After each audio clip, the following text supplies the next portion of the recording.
Way to go. So you have to go like raise it slowly.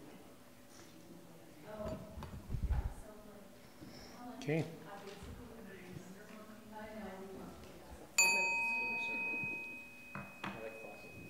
The clock is wrong, by the way. Where's IT? That clock is wrong.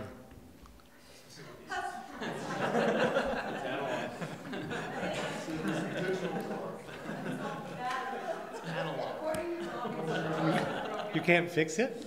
Oh, I can fix it. But I'll be stretching. Okay. Someone get me a ladder. Okay, I'm going to call the meeting to order. Regular meeting of council for Tuesday, February the 6th. No delegations this evening. No approval of the agenda. Are there any changes, additions to the agenda? In case I'll move the agenda be approved as presented. Those in favor? Opposed? Motion's carried unanimously. Looking at the minutes of the January 23rd meeting, are there errors or omissions? Seeing none, I'll move the minutes be adopted as presented. Those in favor? Opposed? Motion's carried unanimously. Moving on then to item E1, Information Technology Strategic Plan. Mr. Wingenbach. Good evening, Mayor Borman, members of council. As you recall, back in 2016, we undertook an operational review of the IT function in the organization. And out of this review, we identified the need for IT to have a strategic plan to guide the IT functions and assure alignment with the organization's higher level strategies. The strategic plan was added to our budget in 2017 as a capital project. And we engaged Tantus Solutions to develop the plan, and they're here to present this to you tonight. Tantus began working on the plan this past fall. They engaged departments throughout the organization and have put together a plan intended to guide information technology operations, management, service deliveries for the next coming 5 years. So at this point, I'm going to turn the presentation over to Dave McGarva. He's here along with Tony Scheibel and Grant Gabert. And they're going to describe their process, share their findings, and present the plan. We'll have time for some questions right afterwards. Thank you. Thank you very much, and welcome to council chambers, gentlemen. Thank you very much.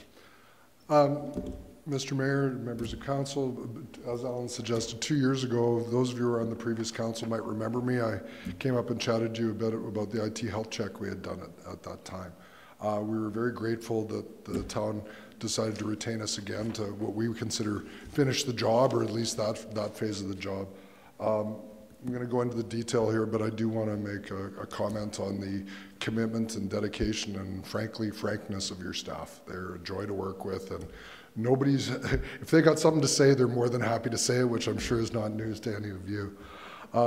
We started the project, as with all of ours, we like to think of it as a bit unique. It's potentially not as unique as we'd like to think it is, but we like to take both a business approach and an information technology approach at all our projects. And one of the first steps in this particular project is we sat down with the managers, the senior managers and mid-level managers in your organization, and asked them, okay, if this plan was perfect, if we came back 5 years from now and everything was accomplished, what would operations in the town of Canmore look like? So in other words, what was the vision of success? And on the slide you see here, these are the 6 themes that came out of that discussion. And from that, we were actually able to craft objectives. And in the plan, if you take a look, there's actually measurable objectives. There's some suggestions around performance metrics so that this can be a living document. You can track back against it and see if you're moving towards that successful conclusion. Just speaking very quickly to these, overall, what we heard from the managers was they want some leadership around IT. This is very classic with municipalities. I can speak for municipalities in Alberta. I've worked with, I think that last count was over 95 municipalities in the province that I've worked with. Municipalities have typically grown up as decentralized organizations. Public Works looks after Public Works, Fire looks after Fire, Community Services looks after Community Services, and they were managed that way. They were budgeted that way, and that's how we've evolved over the last 100 years. What we're finding with things like, with support functions like finance, with human resources, with information technology, is they lend themselves to a more support the town perspective. So previously, a decade ago, 20 years ago, if Public Works wanted an IT system that did a very specific job for themselves, they went out and bought it. And you'll see there's still remnants of that in the town of Canmore, where systems were bought for a specific purpose and then attempted to be repurposed for other areas that weren't identified as needs when they were procured in the first place. So not surprisingly, you have challenges when you try to do that. I think the theme that we heard is we want that staff here, and I would suggest I'm hearing this from municipalities across the province, is they want leadership from the IT function in municipal organizations. And that came through loud and clear. Security, all you have to do is pick up a paper and you hear about the challenges around information security and pieces like that. That has to be a preeminent piece of any plan moving forward.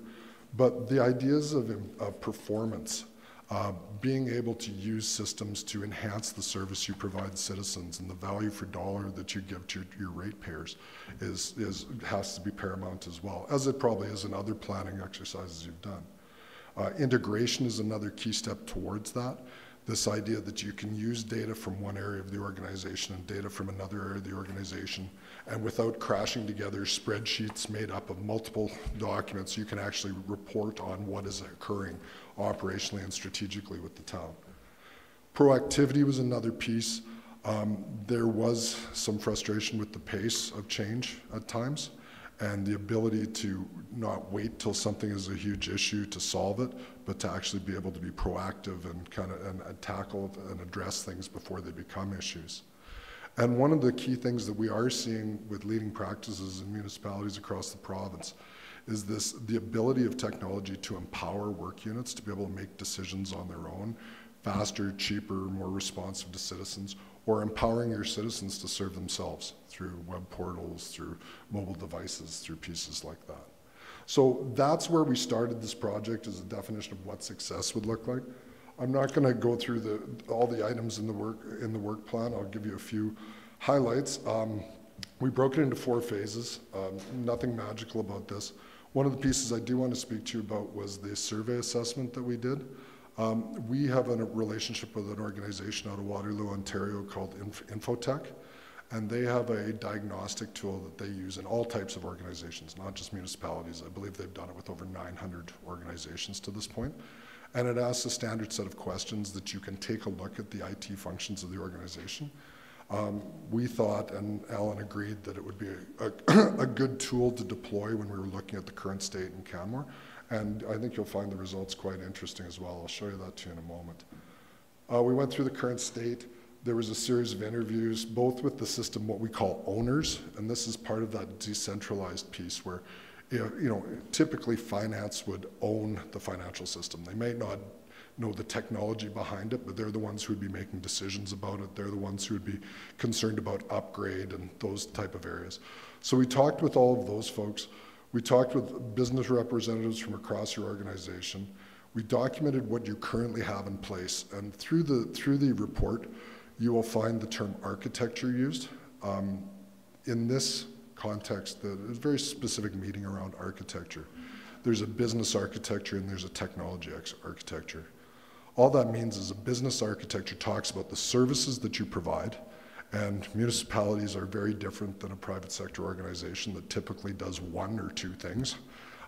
You run 27 different businesses. So it is by definition more complex than a lot of these pieces. And the technical architecture takes a look at the systems that you have in place to support those businesses. And so that's what that document does. I think, Councillor Mara, you had suggested that it was a tough read, what you had gone through.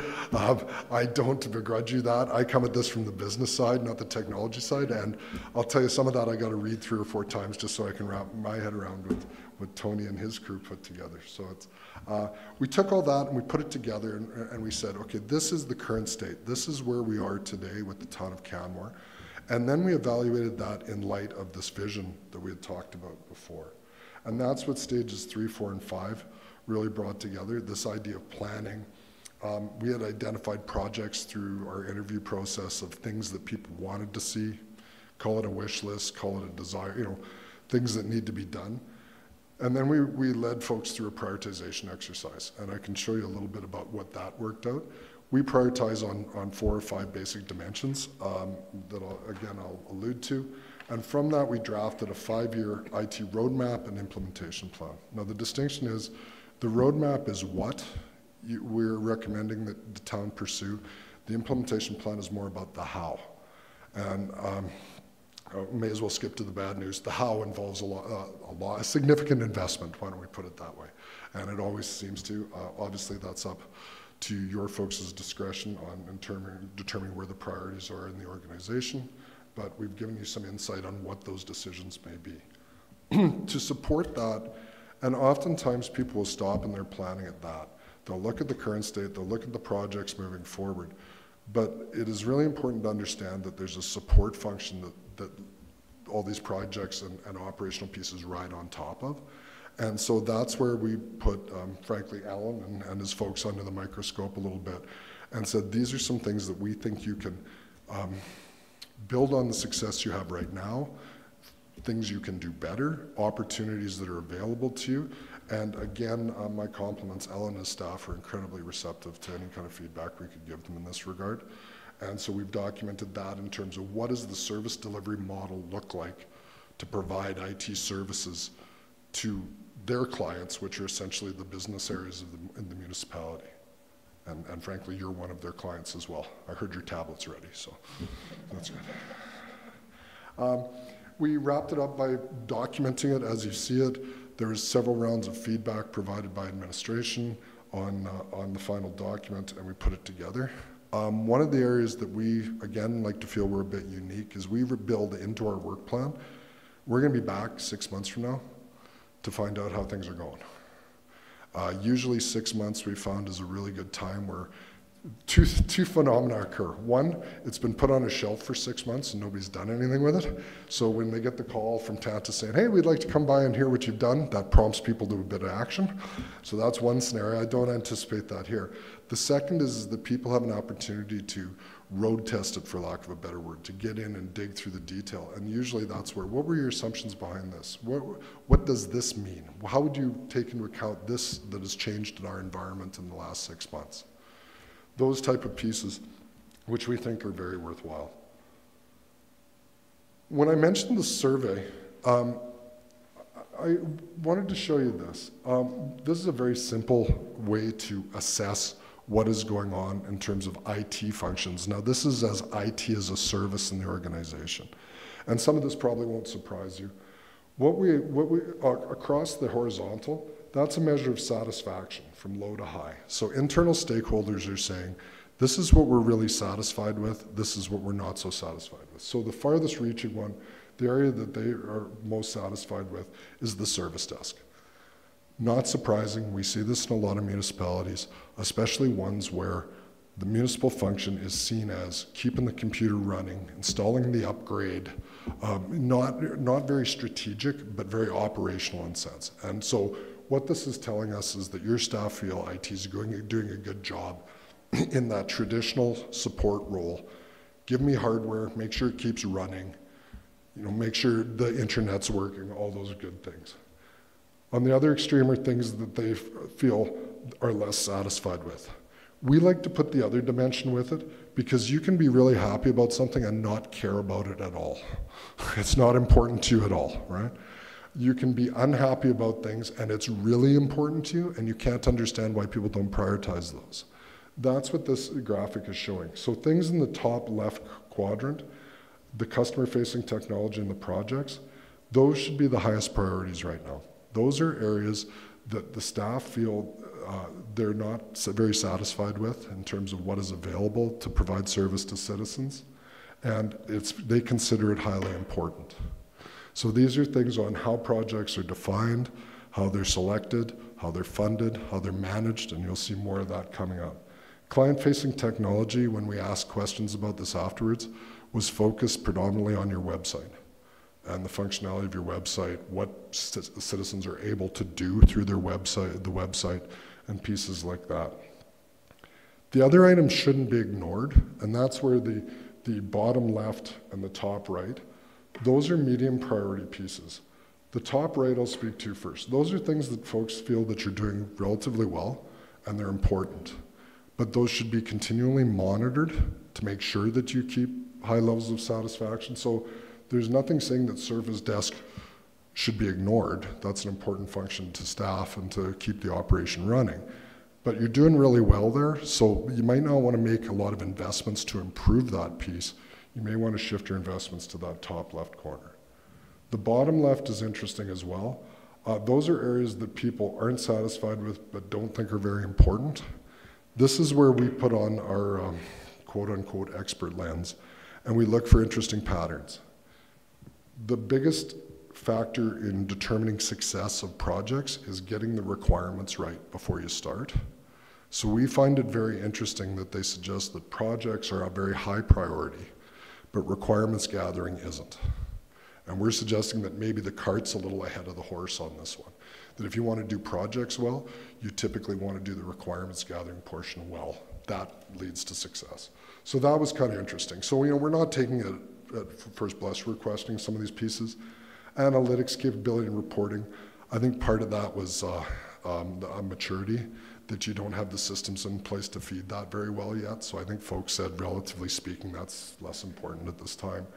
IT innovation leadership, again, we find that really interesting because progressive municipalities have a voice, a senior voice of IT leadership in the organization, someone that is able to offer that, just like you would have a senior voice talking about human resources as a means to deliver better service.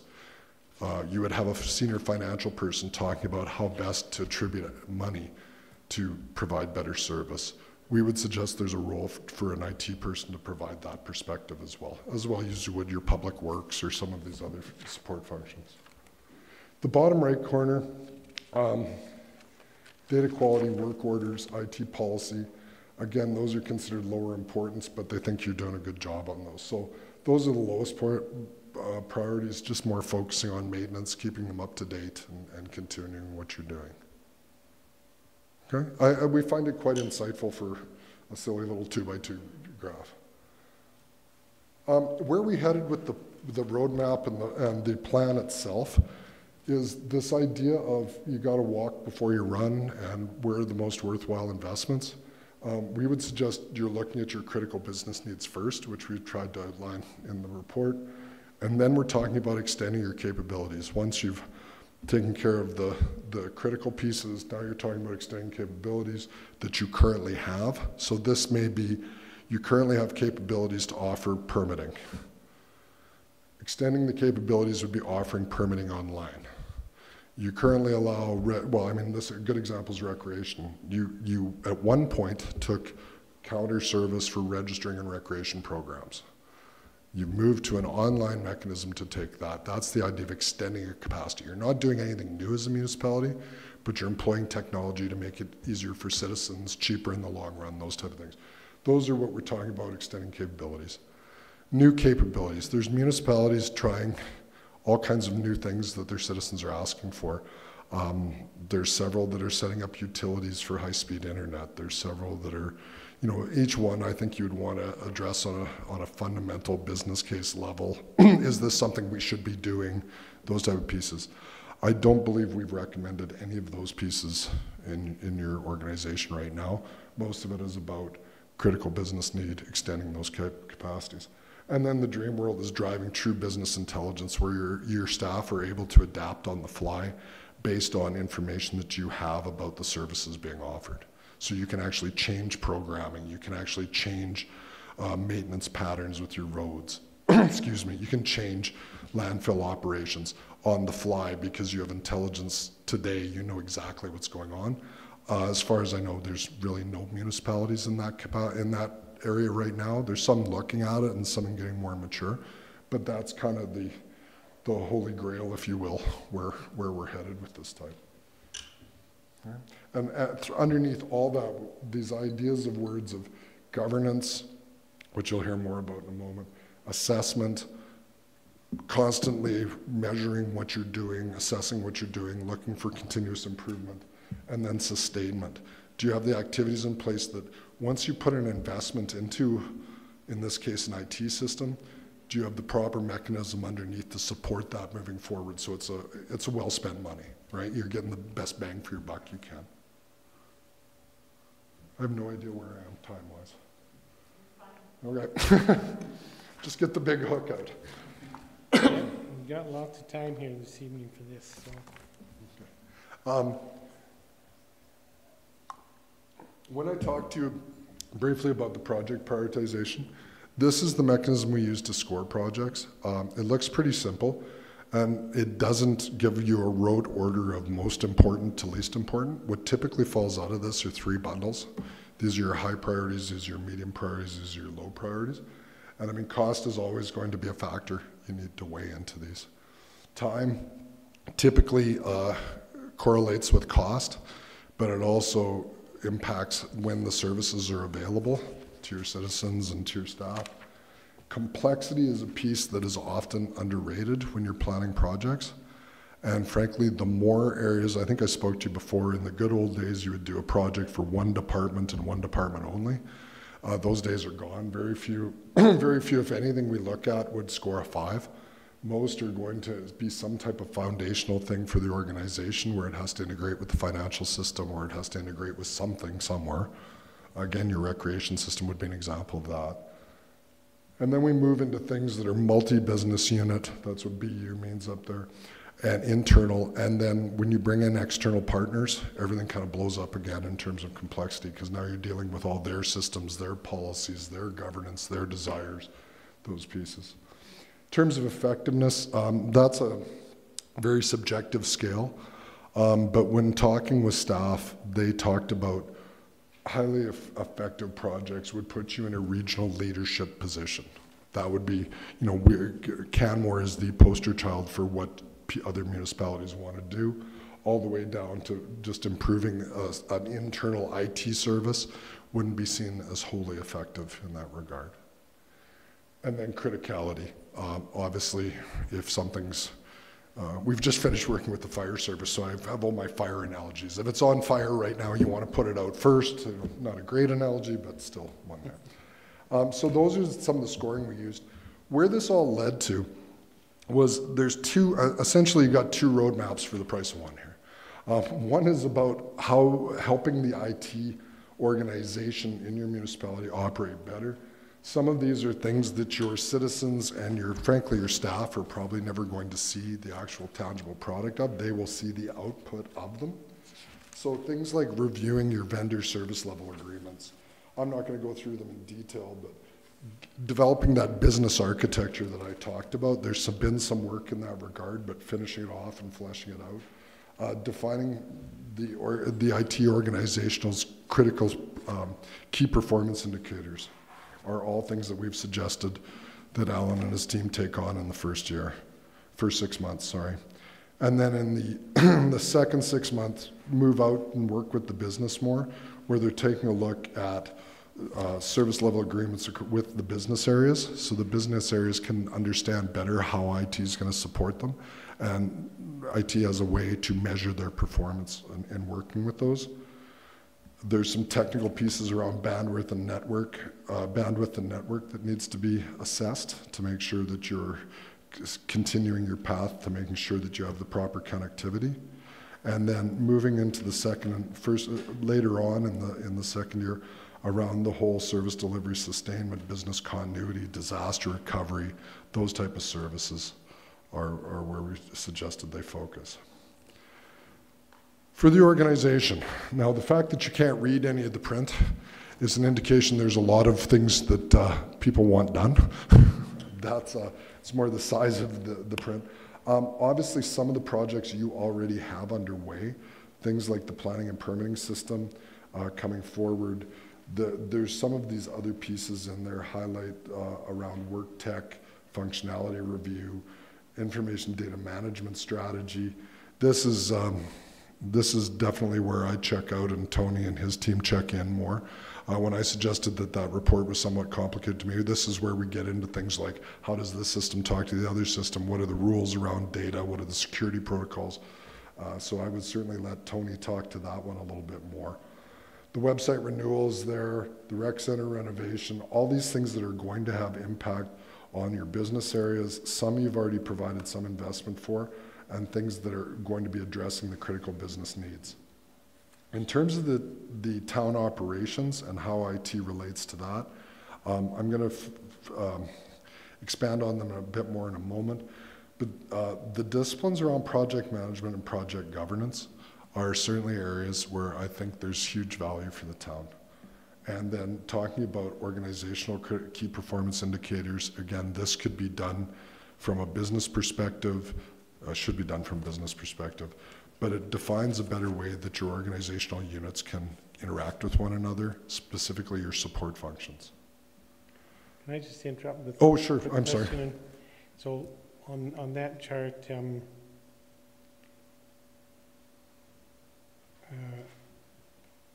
just trying to imagine how this plays out. For the sake of this chart, is year one considered to be a specific year, or? We very purposely don't put years in there. Part of the reason is we started this project in September, October, and we recognized that we probably wouldn't be done by the time you were deciding on your budget year. So if there's any discretionary areas in your budget, these may be some of the areas you want to focus on. Some of these pieces, and Alan can speak better than I, some of these areas were already funded in the 2018 budget. Yeah, so we're sort of, it's kind of a mixed match, right? So I guess we would suggest 2018 is year one.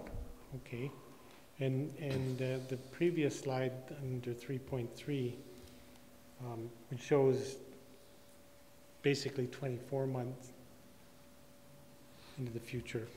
That's right. Yeah, no, we gave you a, sorry, I'm going to bounce back and forth here, but we gave you a 5-year roadmap of business projects, but that comment I made before that you have to have the proper IT supporting organization to make sure those projects are successful, we suggested that that should be sped up to a maximum 2-year cycle so that you have the proper supports in place to make the best chance of success when you get into the business projects. Now, some of these you're going to be building on the fly with projects going on. You can't stop business for 2 years until you get those things in place. So they're kind of parallel streams. So what's happening in this chart would be happening concurrently with what's happening in the other chart, the 5-year chart. That's right. And year one, like the first 6 months, 12 months would be year one on the second chart. And year 1, 2, there's a bit of latitude about when those tasks occur. Okay.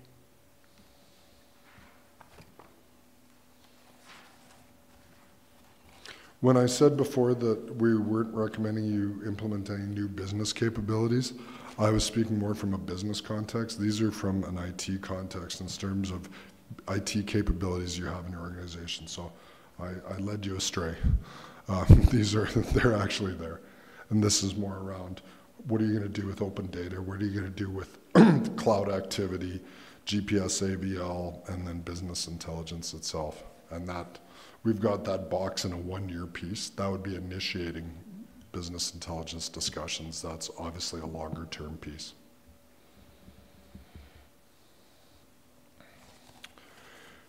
In terms of, I mentioned to you that I was going to come back to the idea of project governance, project management.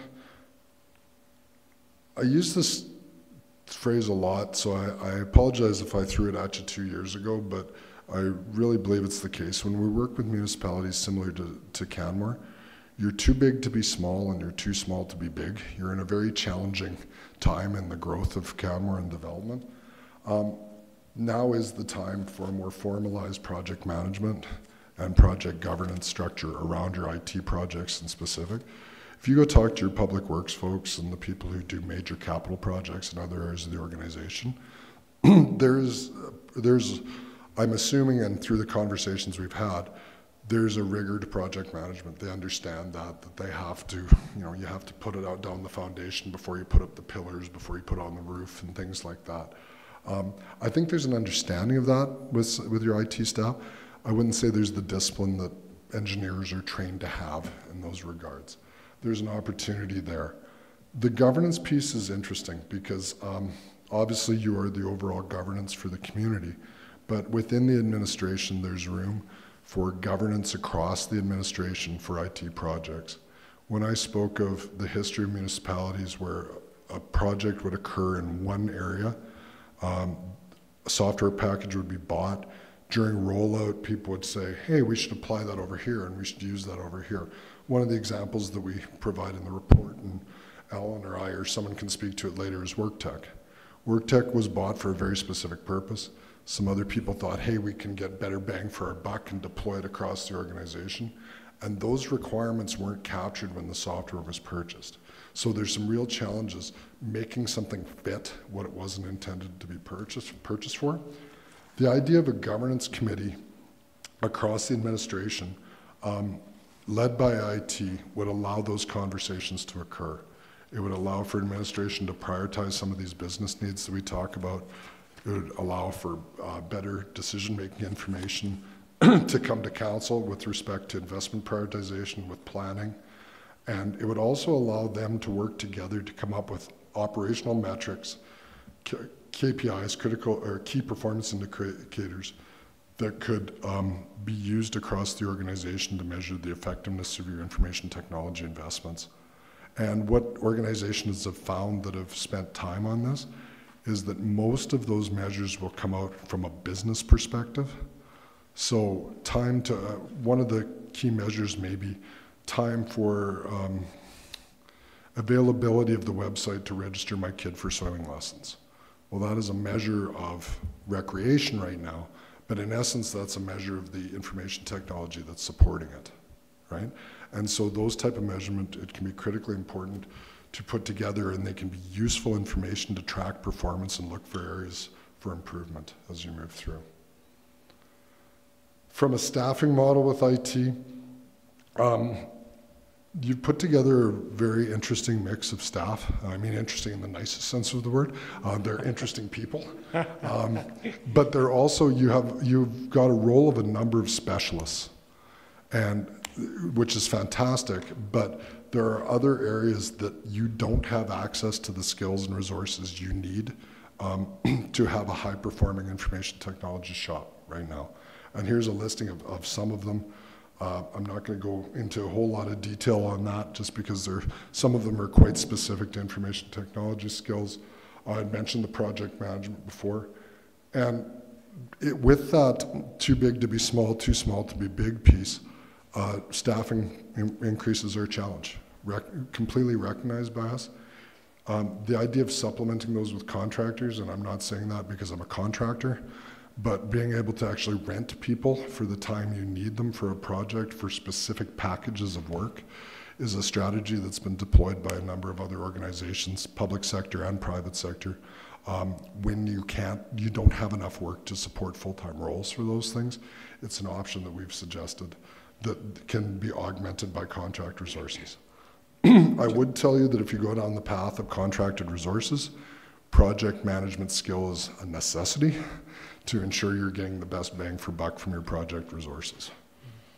When I was going through the report, I was trying to read between the lines, and I think quite intentionally there was nothing to read between the lines in regards to long-term staffing impact. But this list of bullet points, I can't read that in the sense of to achieve those first 6 bullet points. Is that the number of skills that would require 6 separate staff or 2 people, or?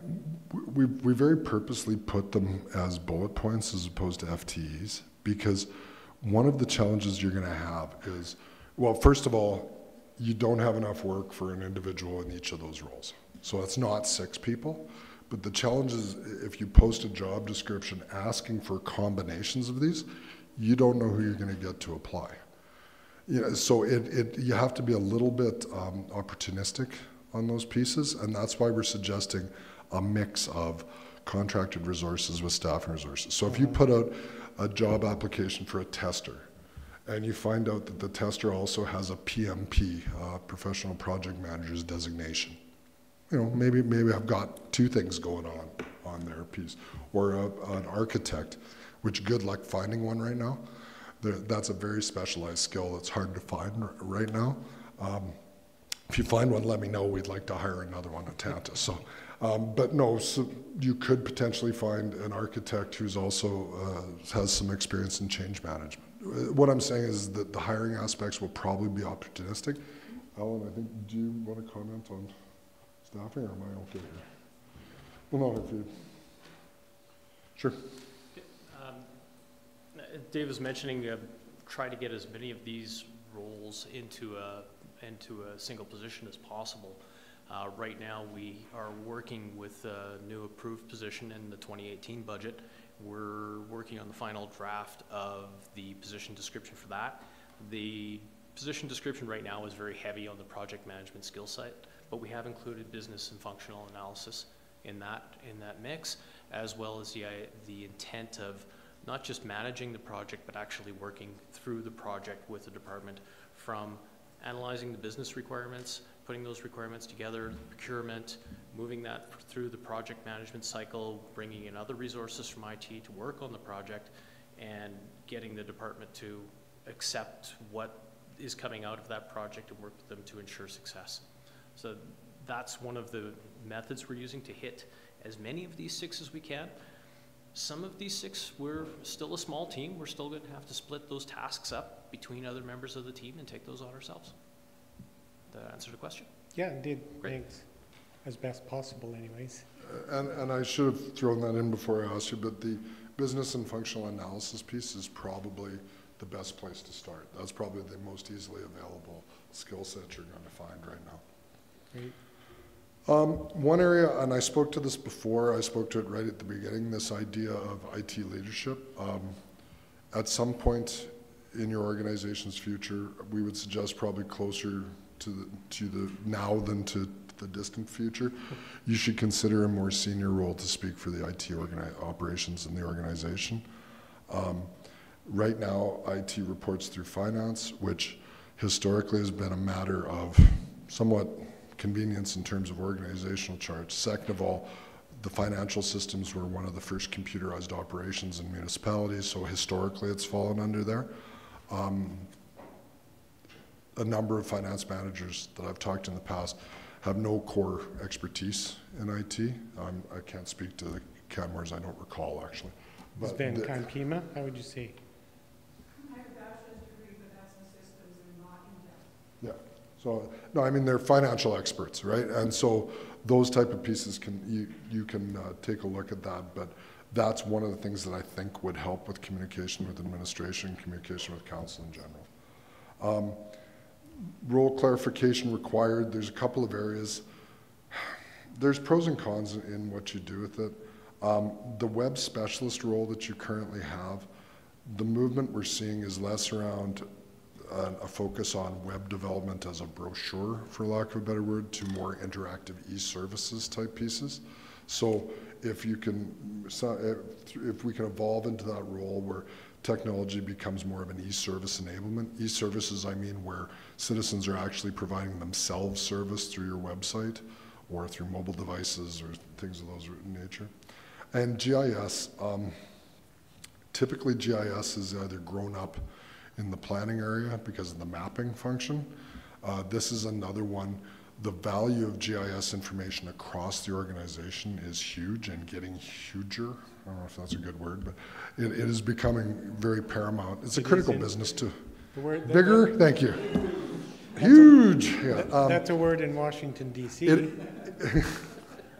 the biggest ever. Largest crowd at council I've ever presented in front of. Yeah. But GIS is becoming a critical corporate resource and deployed and used in a number of ways. The value you can drive out of that is quite extensive and could go in a long time on that piece. But those are things to consider. So in terms of critical success factors to get to that future that we described at the beginning, the critical pieces we suggest, number one, is around that project governance and prioritization. Having a body of staff, senior staff, administrative staff, that can look across the organization, prioritize project across the organization, and taking a real team view at that has some real strength. So yes, you get a bit of horse trading. Yes, you can have your management system this year if I can get mine next year. But what you also get out of that is some of these synergies where Well, if you get that system, if we put 3 more of my requirements in, that can become a corporate system and we can get the best value for it across the organization. Commitment as project sponsors, that's always the case. You'll see that in any type of plan as a critical success factor, that you have people who have voice and have power champion and push a project. Making sure you have stakeholder engagement, not just citizens engagement, although that's paramount for citizens-facing systems, but stakeholder engagement internally, so that if you have something like the recreation management system, you actually talk with the people who are going to have to work with it, so you understand those requirements and you move forward. And I was privileged to be part of that discussions with your rec system. And communication and change management from the start to finish of projects, that should be baked into all your project methodologies. And completion of the internal IT operational projects, while maybe not critical to success, they're certainly going to enhance your chances of success dramatically. That's it in a nutshell. Okay, simple as that. Just sort of broad question. So you mentioned you would be coming back in 6 months to see what's been happening. What would you hope to find when you come back in 6 months? That business. Dive in. Well, first, what I'm going to say is the business analyst in place. Yeah, no, exactly. Thank you. So just step up to the sorry. mic. Yeah, my name's Tony. So what I'd like to probably see in 6 months is some of those foundational projects being worked on by Alan's team, because really they're going to lay sort of that foundation for some of the other projects that need to fall into place. The business architecture, some of the enterprise architecture pieces, which are really going to help glue all of these systems together. Those should be fundamentally in place. I'd like to see some project management discipline being brought into some of the projects a bit more. I know some of it's being done, but I'd like to see that being done a little bit more. So not only managing risk, managing time, managing dollars, managing resources, all those sorts of things sort of as those projects start going. I'd like to see that resource on board, starting to take on some of those responsibilities, and really start to move some of those projects. There's some pent-up demand within the organization to move some projects along and get access to more information, to increase collaboration, to work closer with each other, to share requirements and be a better organization as a whole, and start moving those things forward. And we'll hold Alan accountable, or the team accountable, when we're here in 6 months. Great. That's a nice little preview. Thank you. And a very similar question, if you came back in 5 years, what would you find in the town of Canmore in regards to IT, other than some of the obvious things that you've suggested, you know, the separate department reporting to the CAO, that whole technology is changing so quickly. And I'll answer first, and then I'll turn it over to Dave. So from an IT perspective, it's all about measurement. So I would like to see some of those key performance indicators in place for IT and the other departments, so that IT understands what all of the departments are using as metrics as far as how are they gauging what success is to them, so that he can create some key performance indicators to support them as they move forward. So he can measure project success, time to delivery, you know, some of those things from a project perspective, but also be able to track some of the operational pieces, uptime, usage, you know, those sorts of things, some of the IT components. I think that would be huge for the organization, and also from a maturity perspective, from a projects perspective. Potentially, maybe in 5 years, some sort of project management office where projects are run through. There's some structure put in place. There's resourcing. You know, they're managing risks. They're doing all those sorts of things from a holistic organizational view, not just, you know, pockets of you know, transportation doing a project or some other places doing a project. That there's actually some governance around that. My comment, what I would hope to see in 5 years, I'll go right back to slide 1. I'd like to see measurable improvements in those 6 themes. That you have leadership in place that is able to speak to the power of IT as an improvement tool. Your security systems are in place. You can show measurable performance based on your move to, or the use of information technology, some integration, some empowerment of citizens and staff. I go right back to the beginning here because that's why we had the conversation in the first place. What does success look like? I'd come back and measure it against that. Great, thank you. Quick question for Mr. Wingenbeck. Clearly a lot of work being suggested through this study. Mm-hmm. Really good information, thanks for all that. Because we've certainly learned more and more, it's obvious how critical to the success of the whole corporation IT is. But given the work that we've been starting to talk about around delivering broadband Mm-hmm. in the next few years or early time frame, I'm trying to imagine how you or IT can deliver all of the work you're delivering now and take on broadband and take on moving forward with this plan. And I think Mr. McGarva touched on that rather well.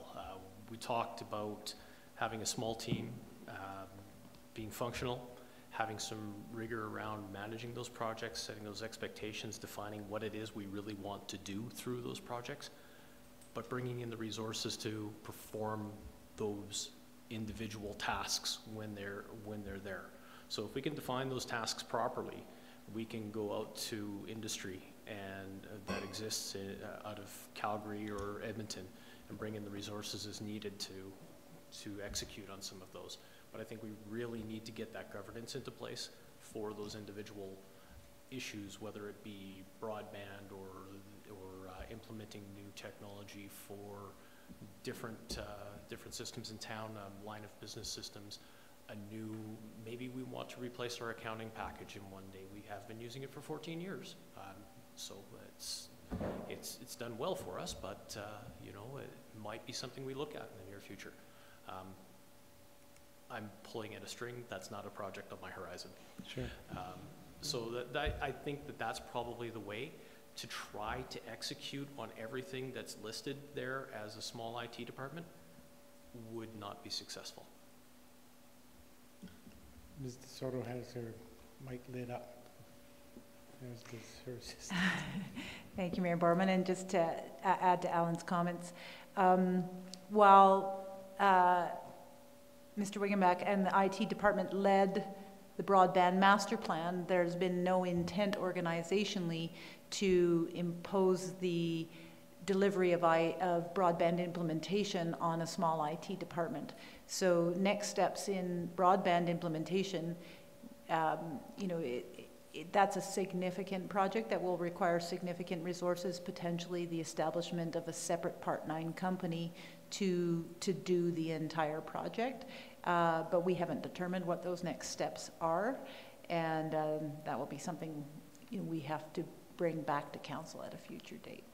I'm jumping ahead a little bit here. Well, yeah, it just we don't have the resources, not just in IT, but corporately, organization-wide, to take on an initiative like broadband deployment throughout the entire community. So in order to do that, that would be a separate budget and business plan discussion with council. Okay, thank you. Councillor Seeley. Thank you, Your Worship. Wow, you're going to be busy. Yes. Lots here. I have a question about the cloud.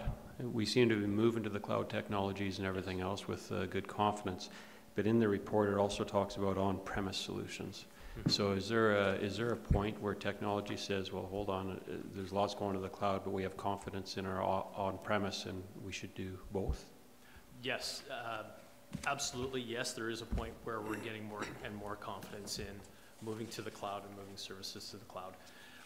Traditional approach up to this point has been most of what the cloud is actually exists in another country. It's across a border, and when we come to privacy issues and privacy laws, there's a very clear line that says you shall not cross a border with that data.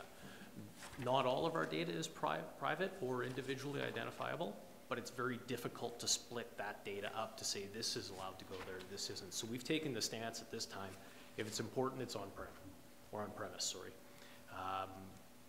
We followed the City of Calgary's model doing that. City of Calgary has that stance, and they still to this day have that stance. We're starting to relax it a little bit. We think we've probably deployed our very last on-premise email system. Our next one will very likely be in the cloud. I can't say that 100% for sure yet. There's some work to do to evaluate that, but there's a good one. All of our email from outside comes from the internet anyway. Why shouldn't our email server be on the internet? There's been some other movement in the industry.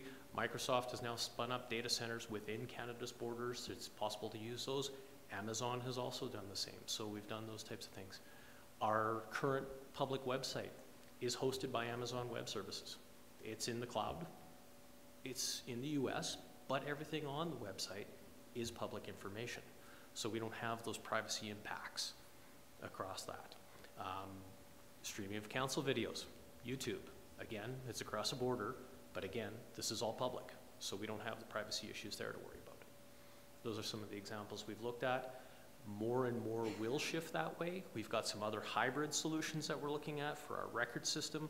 There's an opportunity to implement internally on premise initially, extend that to a hybrid solution, excuse me, so half is on premise, half is in the cloud, and migrate that over time to full cloud. So there's a number of approaches to that. We haven't hashed them all out just yet, but yes, that is one direction we will certainly be moving in. Thank you. I have a couple other questions. Work tech. Yes. Heard a little bit about that tonight again. Are we going to move forward with work tech? You know, you have a good idea, and then all these other applications kind of jump up. And I did notice in the report, are we going to move forward with it? So just comments on work tech. I don't know that I can determine that on my own, if we're going to move forward with work tech or not. This is a project that goes back a number of years. I mean, the initial look at work tech started back in 2009. Mr. McGarva alluded to it earlier in his speech. This is something that would have suited the use for a certain department in the organization very well. And there was a lot of, hey, I can use that, I can use that, and it got extended. The project suffered from inadequate alignment with processes throughout the organization, not enough business analysis through what was really required, what problem are we trying to solve with the implementation of it. We had numerous delays through it. We decided to build EP halfway through the elevation place, sorry, halfway through the project, and we put a 2-year delay on that project. Then we went through a big staffing turnover in departments that would have used that, and then their business processes through that staffing turnover also changed. And now we've got this white elephant that we're not really sure what to do with right now. And this plan will help us make this those plan determinations? should be able to take a look at that and come back to some of the business analysis and circle back around to that project and see what we can do with this and determine, is this something we should proceed with, or do we need to find something else? Okay. And my last question is... Actually, if I can just sure. comment on the work tech. And you'll notice that the year 2 project, the third from the top there, is entitled Work Tech Functionality Review. It's not entitled Replace Work Tech. Yeah. Because I certainly don't want to be seen as encouraging you to do the same thing again. I think the time needs to be spent to go through the functionality of what you've got. How does that fit with what you need and the challenges that Alan spoke of? So the project we're recommending is actually do the homework first, and then you'll get a better investment out of it. Okay. And at the 6-month piece, we'll know a little bit more. I guess I'm curious as to how what the 5-year vision is, how we make budgeting decisions, and what do we do with it? Because I imagine through technology, you'll get some cost efficiencies. It could impact workforce and lots of things in a municipality. There certainly could be efficiencies gained. There certainly could be better delivery of service to the public. I think what we're going to see initially, though, is, especially in the slide that we've got up right now, there's a lot of work to do in these initial projects. There's a lot of administrative, a lot of organizational governance work, as we called it, to do here. I'm not sure that we can do that all within house, so we might be looking for the resources from external to help us with those. Yeah, absolutely. 20 years ago, people talked about the efficiency. That's when the terms e-government were coined, and we were all going to move everything electronic, and there was going to be all these great efficiencies because people wouldn't be doing things. What has proven out over the last 20 years is your challenge as a public organization is that if one person wants to go to a counter to pay their utility bill, you have to offer that service. So the savings have not come to the forefront that people had anticipated 20 years ago. What you are doing is you're offering a cheaper channel, and you're trying to encourage people to use a cheaper channel for service delivery. So that's where some of the efficiency comes. What we've seen in the last 4 or 5 months working with the town is there are substantial efficiencies, and I don't know if that means in dollar savings, but certainly in performance, substantial efficiencies available on how you plan, procure, develop, and deploy projects. That's the flavor of this piece. So if you're going to be gaining what we call soft dollars, so you wouldn't, you're saving a quarter of a person, you're not going to move them to 0.75. So those are real dollar savings, but where you're going to gain those is through better process and better management techniques. So I just want to caution you that this isn't, and we've seen this for years now, that people think if we automate something, we're going to naturally save money. You're going to do it cheaper, but chances are you're going to increase the volume that goes there and all these other nuances. Appreciate it. Thank you. Councillor Sanford. Thank you, Worship. Well, I'd have to say that your report wins the award for the most acronyms I've never heard of. But you did explain them in the report, so sometimes I had to find those places, but I really like the focus on the governance piece, because I think that has been something that's been, first of all, it's hard for us to understand from this perspective of how everything fits together, since we're not hands-on in the organization. So that sort of governance oversight, I think, is really critical, and I'd like to see more of that, because that is something that, is so technical. If the acronyms have anything to do with it, it's very technical, so that would be great to see that improve. There was a comment in your report that said, stop the presses, council has a question request. Emergent issues currently impact the progress and momentum of projects. The town needs to manage council requests in a manner that does not impact project momentum. So can you give us an example of a project like that? Can I give a quick overview, and I'll let Alan give you a specific example, but again, this is one of these classic things that occur in public sector organizations. And because of your role as a governance group in the town, you're seen as important. So if council has a request, what happens in most public sector organizations? Let me talk about the government of Alberta. If the minister has a question, work stops until the minister's question gets answered. So when we work with the provincial government and those type of issues, we strongly encourage the minister's aides and things like that to make sure that these are critical things that you're looking for, especially if it's about a project that's on a defined timeline. That was more to give you awareness that when you're asking questions about things, which is completely in your prerogative, there's a cost associated with that. And that was intended to raise an awareness. I don't think that's as specific to the town of Canmore as it is public sector organizations in general. Did you want to comment on that? I kind of anticipated this question, and I was doing a little thinking of it. And honestly, there has been a very sharp decrease in the number of these requests in recent years. And I had a hard time coming up with a solid example to give you. Most of the requests like these that come to us are indirect. So there would be, for example, asking a project of engineering or planning, and then planning comes to us and say, hey, in support of our project here, can you do this? Can we do this? Can we deploy that? And it's usually a limited time frame, and we're jumping on it. Probably the biggest area that we see this happening is things, something new developed for the website in order to do something. We had some recent survey tools go out, these types of things on websites. That's really the best example, concrete example I can give you. I was struggling to find a good one, so it tells me that it's not as bad as it seems. So this was more or less a generic statement about being responsive quickly to council requests if they come.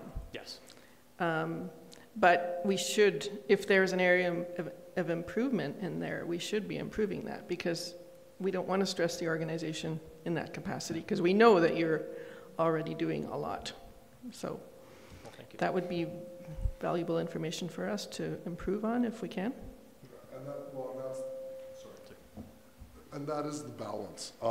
The reason it's in the report is because it came out of at least somebody's comments while we were interviewing them, that was the feeling that it occurred on occasion. I'm sorry we didn't document specific examples on that. But keep in mind there's a balance. You need to be able to ask questions. You are responsive to your taxpayers. You have to be able to answer and make good decisions. This is more of a balancing thing, or ensuring there's an efficient process for doing those types of things. Yeah, thank you. And I think there's some great recommendations. Sorry, can I add something? Because I was sort of part of some of the interviews, and I can't really point specifically to it, but it was more of a theme around, you know, the departments want to be able to support you as best as they can. And some of the projects that we've identified on this next slide, you know, you start talking about, you know, where you're looking down where there's more data being shared amongst different departments. Sometimes a request comes in and 3 or 4 departments need to be engaged in finding that information. If there's some of the systems in place that will enable more of that collaboration, if I'm a department owner, I don't necessarily need to bug everybody. I can go and find that information on my own and report back. So that was sort of the theme that came out of some of those, is to be able to have access to more information, to make more timely decisions, and not have to call up the head of wherever and ask a question, and then they go off and try and find the data to supply back to me, to supply back to council. So just more easier collaboration ways is sort of the theme around that. Okay. Yeah. Can I ask a question about collaboration as well? Sure. Just a sec. Did you have comment on that previous question? I was just going to expand on, again, what Mr. Wigenbach was saying, and from my perspective, the requests from council are really about the outward-facing community and public face. So website information, access to minutes. You know, when the Three Sisters application was coming and there was all kinds of historical documents and we didn't have them available on our website, why aren't they available on our website? You know, why, you know,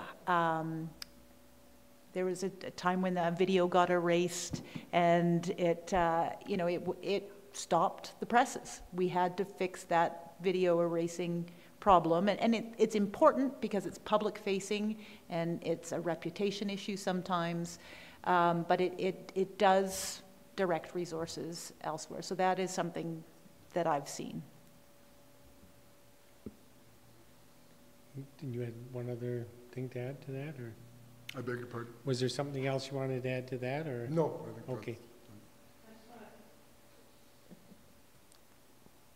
sorry, I wanted to ask a question about collaboration since they brought it up. Can we answer it together? Sure.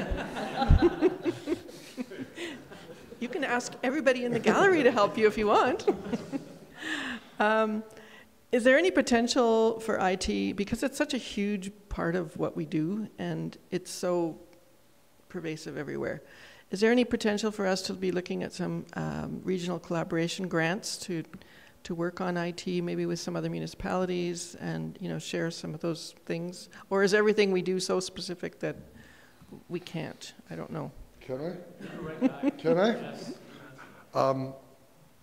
I first crossed paths with Ellen Wingham back when we were doing a project for the Municipal Information Systems Association about intermunicipal collaboration on IT initiatives. To suggest I am passionate on the topic would sell it pretty short. How many hours do I have to talk to you about this? There are infinite opportunities. I truly believe there's infinite opportunities. Municipal business is very specific in some very specific places, very unique places, but by and large there's areas where your operations run no different than anywhere else. I always give Alan a hard time that the first project that we did with you was around your recreation management needs. And I told Ellen that I was so tired of every municipality telling me how unique they are from everybody else. I had to eat my words. The impact of tourists on your recreation management systems is truly unique. You have something different than everybody else. I would hazard a guess, and this is not a recommendation in here, it wasn't in scope.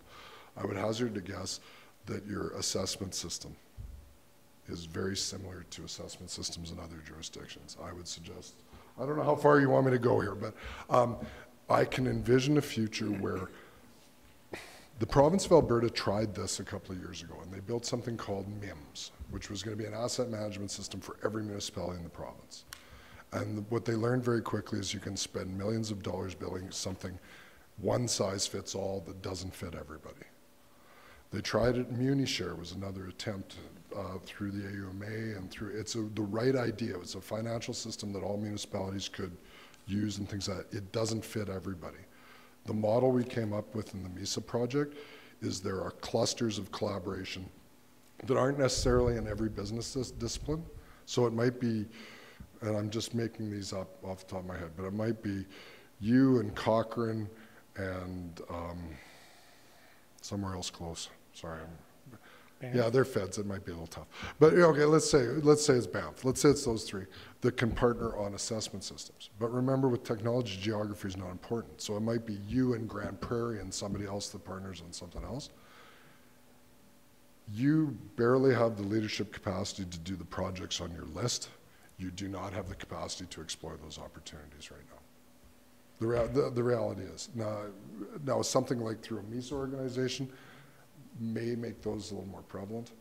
The challenge was we had all the IT guys in the room, so the first thing we looked at was shared storage online, which I don't think is the big win out of all this. I think it's business systems. Okay, well, I thank you for partially that. apologize for the passion in the answer. No, partially. I appreciate that. You have a lot of knowledge in that area. Thank you. Yeah, really interesting answer. Are there any other questions for any of these gentlemen? See none. Thanks very much for a very comprehensive presentation. Well, once again, thank you very much for the opportunity to work with the town. You're not our neighbor, but you're close enough. We're worth making the trip down here, so thank you. You bet. And with that, then I'll move the council accept the Information Technology Strategic Plan for planning purposes. Speaking to the motion, I'll call the question. Those in favor? Opposed? Motion's carried unanimously. I'm a little worried about how things are going to start looking in that little cubbyhole down there. I think Alan's going back to work right now. Yeah. So I see double It might get a little stacked. crowded down there. You know, it's going to be okay. I can see putting more people in there, but it's going to really ruin their day when they hire the first female IT person. Everything's going to change. We did. We had several, actually. Yeah, well, Yes. And I would, Would she be a Nerf ball fan? it's a requirement. Okay, well, thanks very much. We look forward to seeing this roll out a little bit. Okay, thank you. We'll move on to item G1. Ms. DeSoto is presenting that.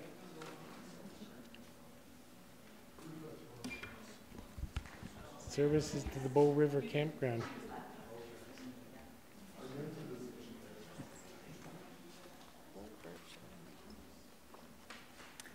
Looks like Thank Lisa's you. Do you doing- want me to start? Sure.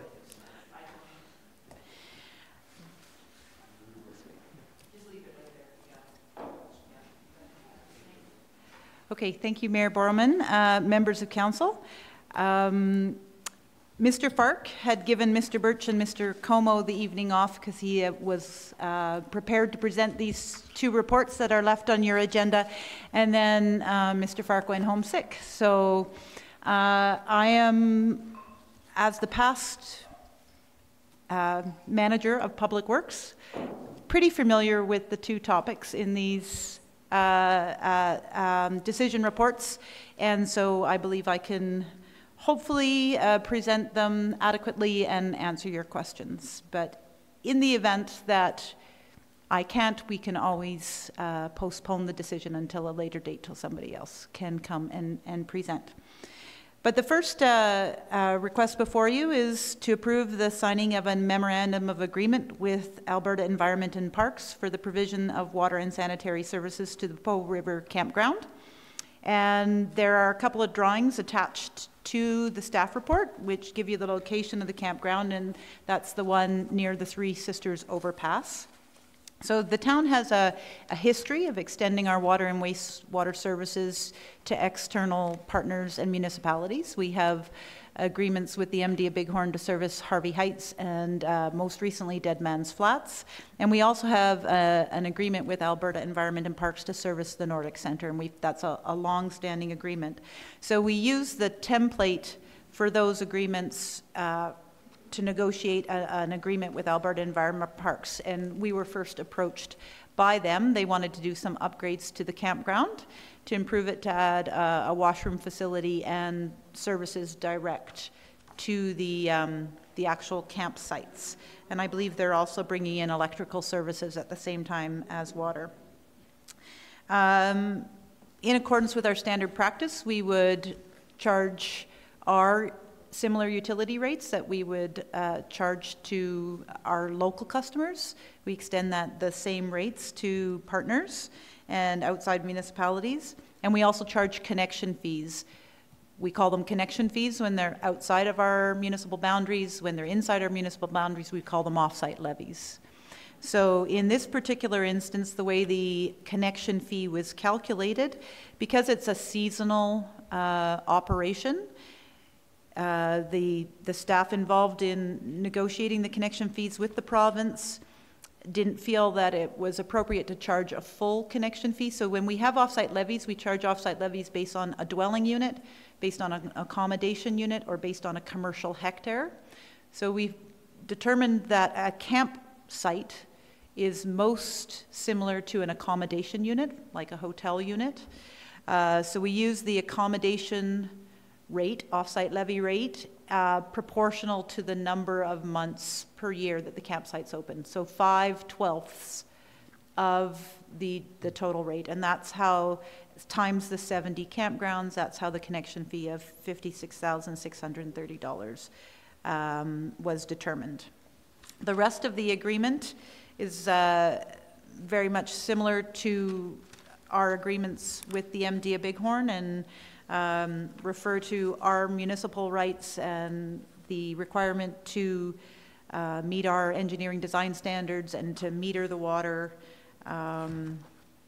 etc. And so that's really all I have to say. If there's any questions, I will try to answer them. But we do think this memorandum of agreement, we have the capacity to service the campground. We think it will add value to the campground, which is an important tourism amenity close to town.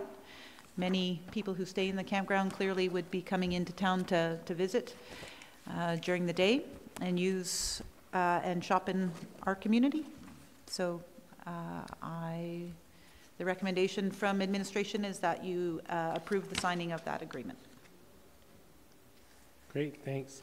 And the agreement is pretty similar to the one we signed not that long ago with the MD of Bighorn for expansion in Dead Man's Flats for the Riverbend and all. Correct. Yeah. And there's similar terms. I don't know if the province has any plans or ability to expand the campground in the future, but is that permitted within the, Yeah. I mean, would the contract allow for expansion, or would that kick in a different process? So my understanding is there's no plan for expansion, and the footprint, if you look at the drawing, it's you know, between the river and the highway and other flood-prone lands. I don't think there's much room to expand. So yeah, I don't know for certain that there were discussions on plans to expand. Just to point out as well that the province will undertake the construction. It's not going to be a town project at all, and they fully fund the cost of the project. Great, thank you. Councillor Seeley. Thank you, Your Worship. In the agreement itself, Clause 6, it says either party may terminate this agreement after 10 years. I imagine that's pretty standard wording, but just curious as to why the 10-year period.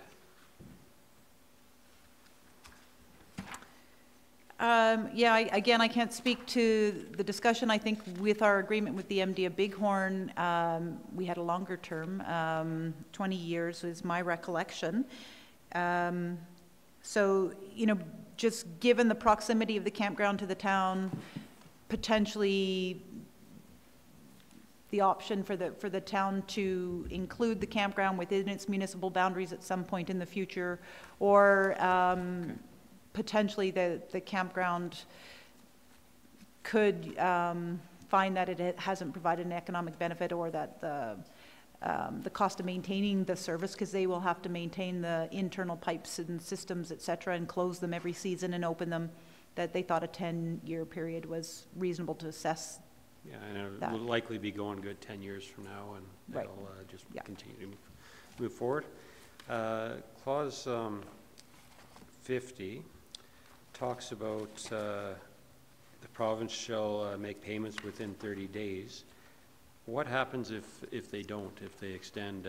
Should we consider that clause and say there should be penalties after 30 days if they don't make payments? On a utility agreement, if it's not made within that period of time, do we have clauses in our municipal agreement that would look after that? So 30 days is reasonable and they would pay it, or do interest rates start clicking in after that? Yeah, well, we certainly do have penalty clauses, and I can look to, Ms. Van Kaimhema left. So we do have the ability to charge interest payments, et cetera.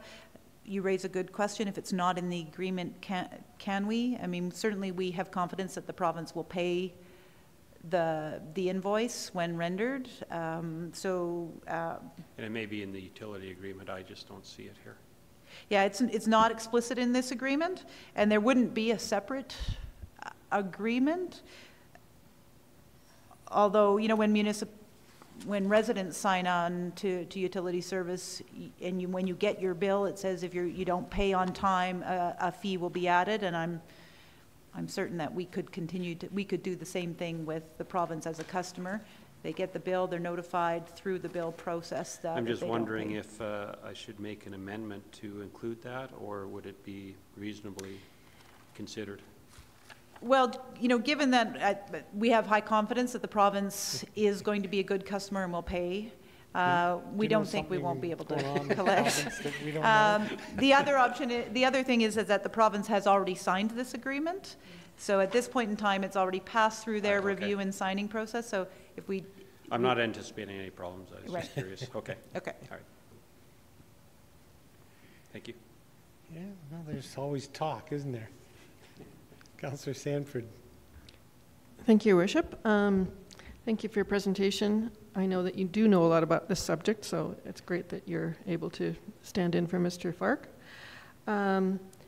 With the utility rate that's being proposed, that will, in the life of the contract, which is 20 years, I believe, that's going to increase or change with our utility rate model, correct? Correct. So they're tied to it, and it will Right. move with whatever our utility rate model moves to in the future? Yes. Okay, so this is the best way to secure that then? That's right. The agreement typically specifies the current rate, and then there's clauses within the agreement that say that the rates will be adjusted annually based on the municipality's current rate structure. Okay, great, thank you. Is there any other questions from council for Ms. DeSoto? See none, thanks very much. Don't go far. I'll move council approve signing of the memorandum agreement with Alberta Environment and Parks for provision of water and sanitary services to Bow River Campground as attached. Discussion? Seeing none, I'll call the question. Those in favor? Opposed? Motion's carried unanimously. And you're back up.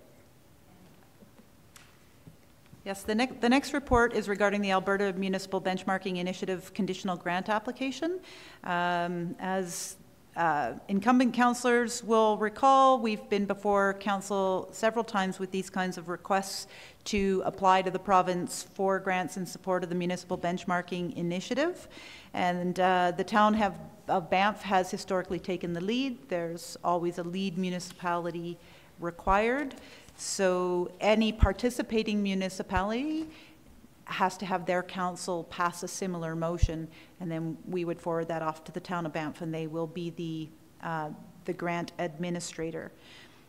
So the recommendation is that the town of Canmore participate in an application to the Municipal Benchmarking Alberta project submitted by the town of Banff under the intermunicipal collaboration component of the Alberta Community Partnership Grant.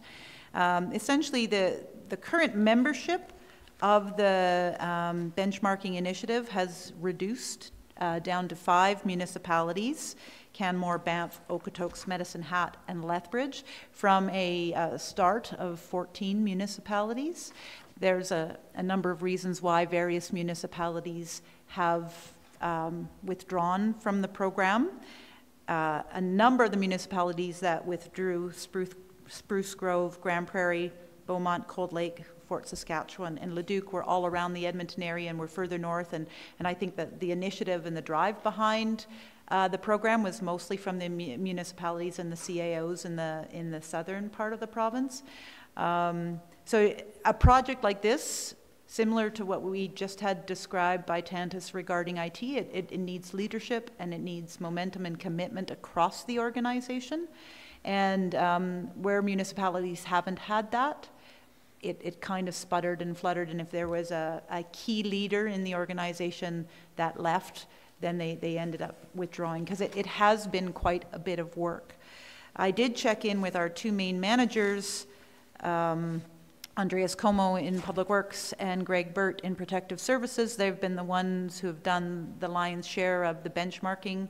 And while they admit to the work, and partly because the way we collect data and keep data in various departments isn't the way every other municipality collects and keeps it. And so when we report it, we need to report it in similar buckets and in similar ways so that it can be compared across municipalities. So it's required us to tease out the various elements of all of our data in order to submit our data to the benchmarking initiative. But now that we have those templates and we're actually collecting the data in the way that it can be compared, annual updates are far less onerous. So both Mr. Burt and Mr. Como believe it's worthwhile to continue with the program and to support the grant initiative with the hope of expanding the initiative and getting more municipalities on board. And beyond comparing to other municipalities, there is real value in trending against ourselves. So then, this initiative allows us a real methodical approach to compare our own performance year over year. So that in and of itself is reason to stay in, even if the group doesn't expand much beyond the 5 that are remaining in the program. So I guess that's really all I have to say. If there's any more questions about the initiative itself or the grant applications, I can try to respond. Just for Councillor Hillstead and Mayor, the benchmarking that we've been involved with for Since 2013, I believe. 2013, sometime, it has been valuable, but it has been valuable, and it helps us and the other municipalities to be able to answer internally and to our residents the questions, well, how do we know we're doing it the best way, the most efficient, the most cost-efficient way possible? And so by learning from other communities and comparing on a sort of a, and that was the trick, and the tricky part was figuring out how to compare in a meaningful way.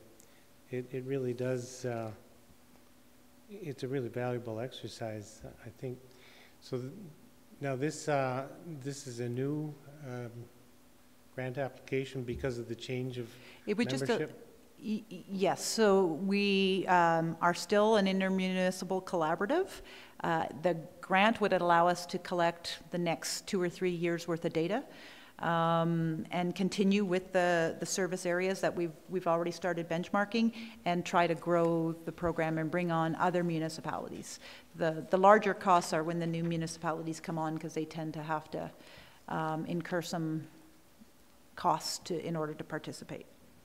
So was the original grant completed then, or? Yes. Right, yeah. okay. And I should say that, sorry, the next benchmarking report on road services and snow clearing is due to come before council at the March Committee of the Whole. Yeah, which would be great. So it's a new grant application with a new membership roster. Yes. Did you have a question, Councillor Sanford? Yes, Your Worship. Can I just clarify that there's no matching component for funding for this from the municipalities? That's correct. And so it's our time commitment essentially to make it work? That's right, yeah. Okay, good, thank you. Are there any other questions from members of council? Seeing none, thanks for your presentation. And you want a motion to read the be it resolved part? That was the town of Banff's wording. I think that council, that the town of Canmore agreed to participate in an application is sufficient as well. Whatever. All right, in that case, I'll move that council authorize the town of Canmore to participate in an application for the Municipal Benchmarking Alberta project submitted by the town of Banff under the intermunicipal collaboration component of the Alberta Community Partnership Grant. Is there discussion on the motion? See none, call the question. Those in favor? Opposed? Motion's carried unanimously. And I'm expecting unanimous support for the next motion, which is to be adjourned. Those in favor? Opposed? We're adjourned.